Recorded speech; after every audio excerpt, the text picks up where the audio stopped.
superó estos lastres del colonialismo y logró, pues, por un lado, el reparto agrario, la construcción de una república laica, democrática y, en fin, derechos sociales que se plasmaron por primera vez en una constitución.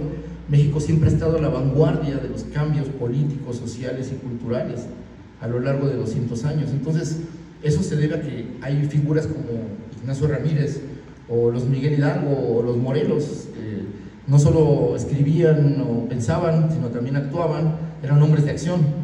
Y entonces tenemos, digamos, esta historia de México donde hay hombres de pensamiento, pero también son hombres de acción, hombres comprometidos con su momento y con su tiempo, y que actuaron y enfrentaron a su manera y en la medida de sus posibilidades, pues las injusticias y el autoritarismo y la incomprensión también a veces, ¿no? Porque, bueno, pues no siempre quien piensa bien y tiene ideas radicales, pues sobre todo si son ideas muy adelantadas a su tiempo, a veces son incomprendidos, ¿no? Entonces, el caso de Ignacio Ramírez fue en mucho, hoy todavía se desconoce su legado, su trayectoria, su obra, pues precisamente porque se adelantó a su tiempo, pero aún hoy sus ideas son vigentes.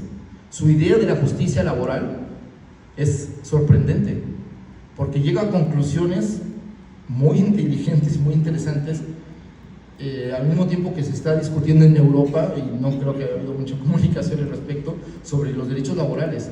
Y entonces se plantea que para que haya una justicia y democracia verdadera en el país, el trabajo debe ser considerado un factor de capital para que las ganancias de las empresas sean repartidas equitativamente, pero no lo está pensando desde una perspectiva de la expropiación de las industrias, de las empresas, de las fábricas, sino de una relación justa y democrática en el trabajo.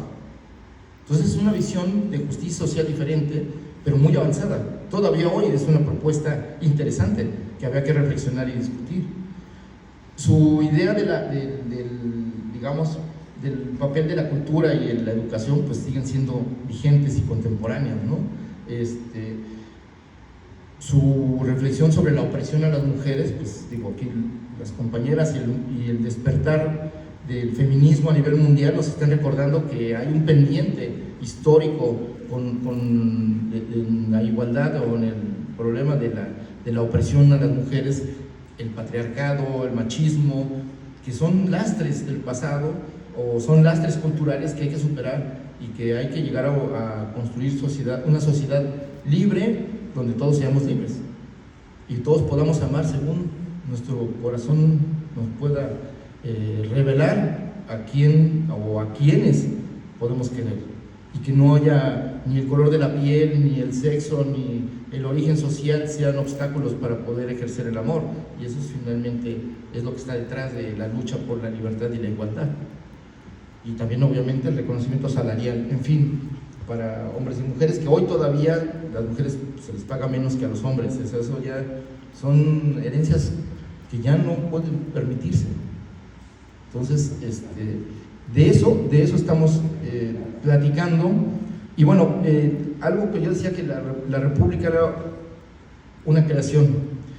Tanto Carlos Monsiváis como Ignacio Ramírez eran soñadores, utopistas, creían en un país, creían en la gente que podía forjar su propio porvenir, creían en el pueblo, esa categoría que ahora se quiere borrar para sustituirla por la sociedad civil. Pero la categoría pueblo, el pueblo sí existe, porque el pueblo es una entidad cultural, es una historia común que nos constituye, pero que también, digamos, como comunidad política nos obliga a actuar en comunidad, en conjunto, para defender los derechos comunes, los derechos colectivos, pero también los bienes comunes, el agua, el medio ambiente, en fin, el acceso a una alimentación adecuada, cosas que sin ello pues no vamos a tener una sociedad armónica, una sociedad en paz, una sociedad democrática y justa, ¿no? Entonces, decía, ese problema se enfrentaron los liberales, bueno, todas las generaciones han enfrentado diferentes problemas, pero después de la independencia, pues reinó el caos, o sea, era la lucha y la disputa por el poder y no la consolidación de instituciones para poder, digamos, desarrollar los derechos o la propia sociedad, su economía, en fin.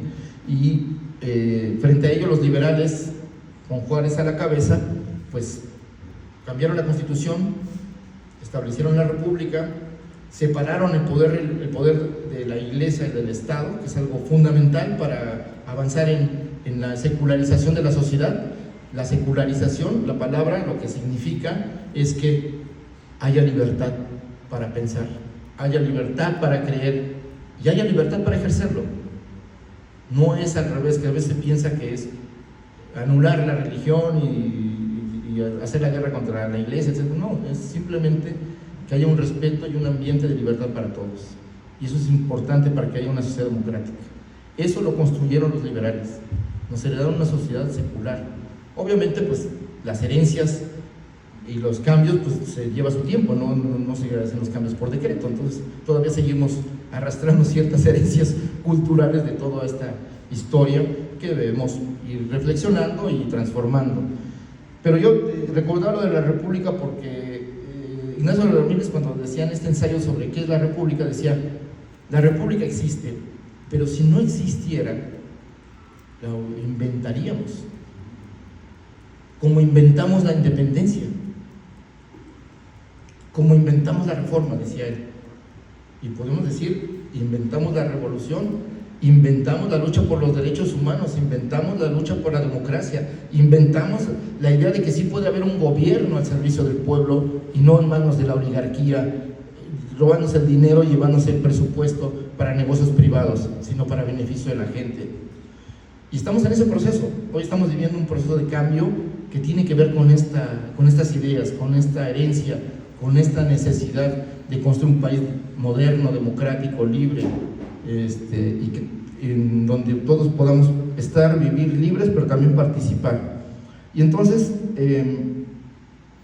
creo que pues, se pueden decir muchas cosas de Ignacio Ramírez. Fue un denodado crítico del poder y de los privilegios. Incluso él, en este debate sobre conservadores y liberales que ahora se ha actualizado, decía: ¿qué son los conservadores? ¿No? Preguntaba y escribía, dice: pues los conservadores son los que quieren conservar sus privilegios.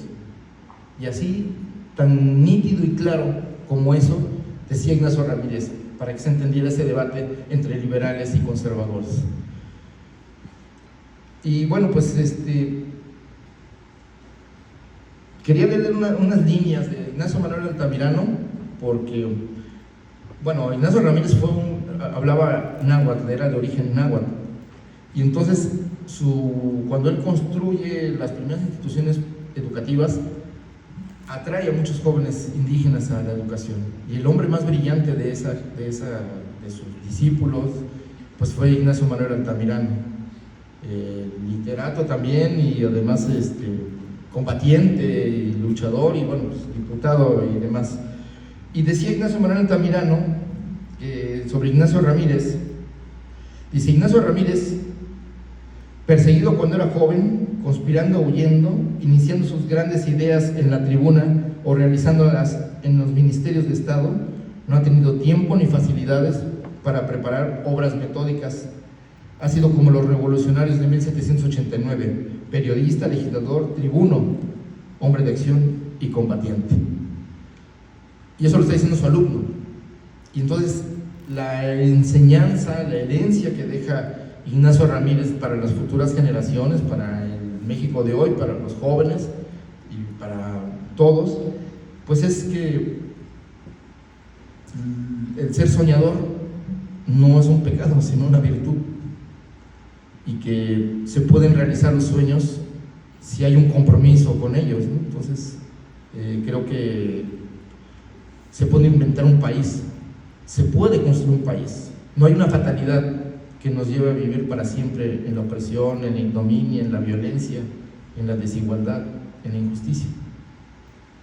Y esta capacidad de cambiar nuestra realidad, nuestra circunstancia, está asociado a nuestra capacidad de comprensión, por lo tanto de educación, por lo tanto de lectura, por lo tanto de acercamiento a la cultura.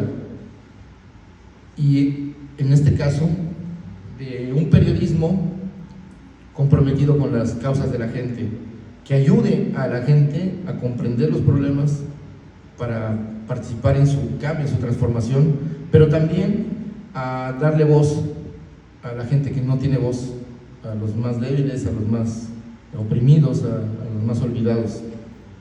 Entonces, tanto Carlos Monsiváis como Ignacio Ramírez dedicaron su vida a eso.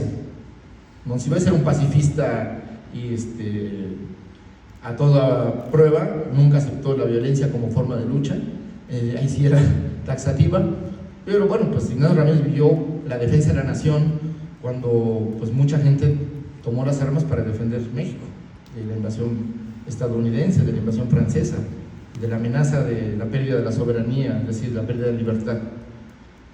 Y bueno, pues otro eco, y quería quizá con eso redondear para ver si establecemos un diálogo o preguntas o interrogatorios, de las batallas culturales y políticas del Nigromante, de Ignacio Ramírez y de Carlos Monsiváis.